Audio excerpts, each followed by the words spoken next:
Bonjour, vaste mouvement dans la magistrature.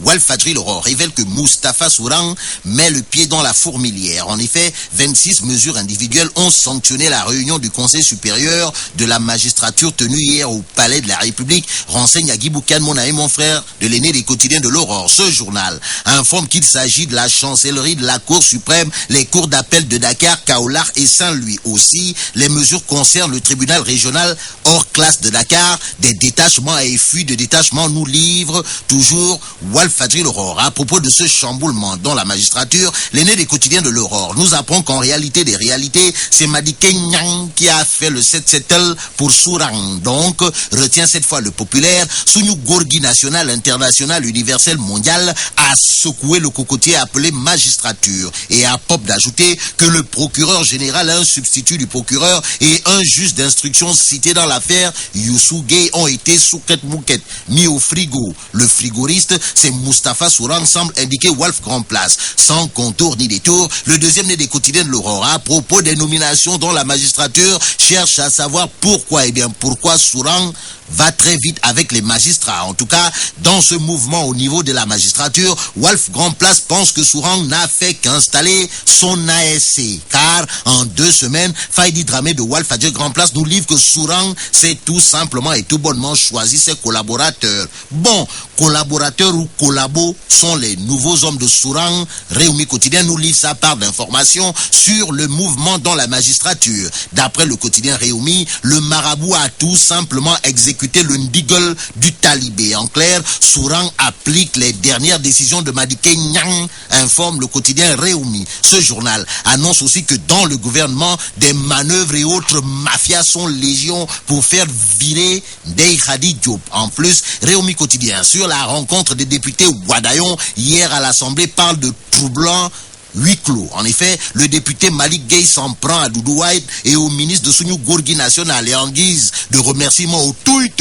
contre Doudou Wade, le quotidien Réumi informe que Ahmed Fall Braya débraille 150 000 francs de sa poche pour les offrir au député Malick Gueye. Donc, à la poche pleine d'argent s'ajoute le sourire en or de Malick Gueye, le député anti-Doudou Wade. Les Wadayon de l'Assemblée nationale pendant ce temps semblent assis sur des braises, nous livre ce journal, en effet, parle de renouvellement des bureaux de l'Assemblée nationale et du Sénat. Et là, Mourouboutangue dur, car les parlementaires retiennent leur souffle, indique Jay, le journal. En attendant de savoir qui va griller des arachides à l'Assemblée nationale, l'Office quotidien revient sur les relations heurtées Wade Benno Sigil Sénégal. À ce sujet, l'Office nous dit qu'après le dialogue de sourds, place au petit pas de dialgoti ou de race, il y a le Rekaham, mais ce que c'est le quotidien de Yaham, comprenez le populaire, porte sur le format du dialogue politique national de Ndiombor. En tout cas, après le PS et le PIT, c'est au tour de l'APR de dire moukou, et même soutient le porte-parole de l'APR, le format de Ndiombor, c'est du Tassiakar, c'est Dougué. Dans le populaire dit billahi, wallahi, watalahi, aucun parti membre de Benno n'acceptera de jouer le rôle de Kachapan dans le théâtre destiné à redorer l'image de Pandel. Bon, l'APR dit niet à Wade, comme nous le dit le populaire. Express News revient sur la présidentielle de 2012. Selon Express News, les libéraux de Tataguine disent waouh à la candidature du Khalif général Koulou Wadayon. Aussi, Express News se penche sur la commercialisation de l'arachide en révélant que le kilogramme a été fixé à 165 francs CFA. 165 francs le kilo de Guerté. Le Messager tient à informé que les paysans doivent jouer du tama pour le Gorgui national. En effet, d'après le Messager, c'est Maître Wade qui a subventionné pour 13,5 milliards. À propos du demi-milliard de Alex Segura, le Messager ce matin écrit « Tout comme la France,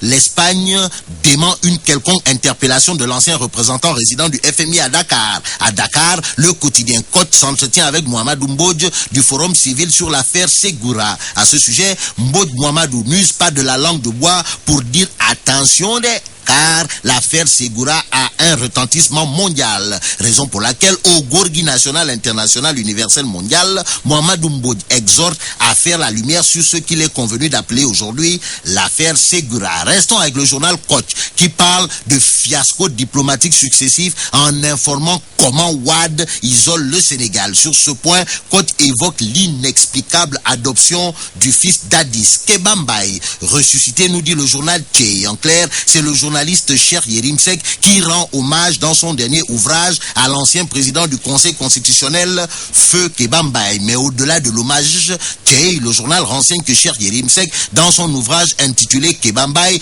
parcours et combat d'un juge Boumak, suscite quelques interrogations dont la pertinence est l'absence d'édifice ou de rue portant le nom du juge Kéba Mbaye. Palais de justice Kéba Mbaye au nouveau palais de justice Wai.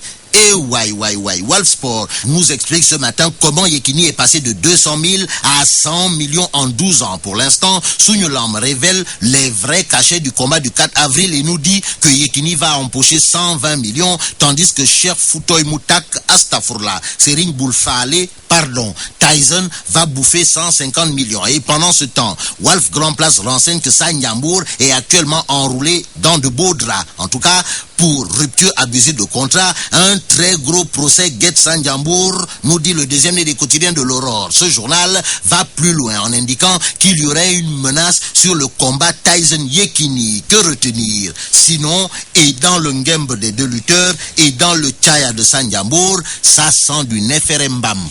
Mbam Allah. Bonne lecture.